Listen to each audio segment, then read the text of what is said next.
Pemimpin Brigade Al-Quds Muhammad Jaber alias Abu Syuja diduga membodohi Zionis.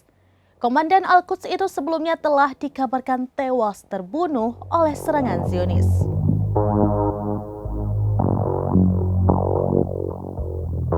Pemimpin Brigade Al-Quds Muhammad Jaber alias Abu Syuja diduga membodohi Zionis.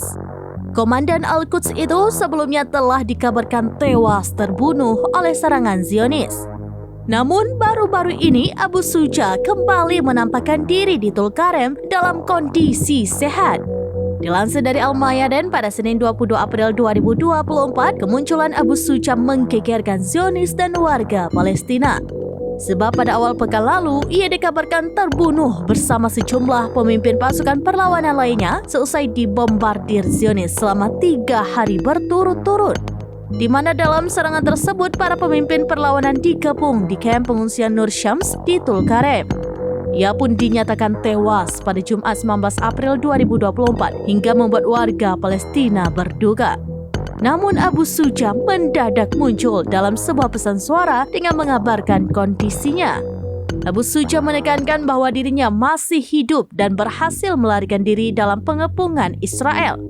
Kemudian dalam prosesi pemakaman Teheran, Abu Syuja juga menampakkan diri bersama sejumlah saudaranya. Seiring dengan kemunculan pemimpin Al-Quds tersebut, pengguna media sosial mulai mengolok-olok Zionis.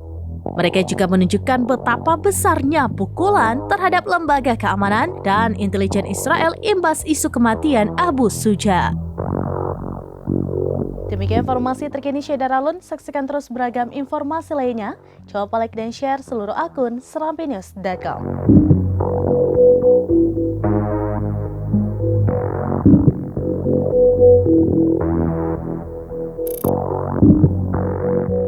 Download Tribun X sekarang, menghadirkan lokal menjadi Indonesia.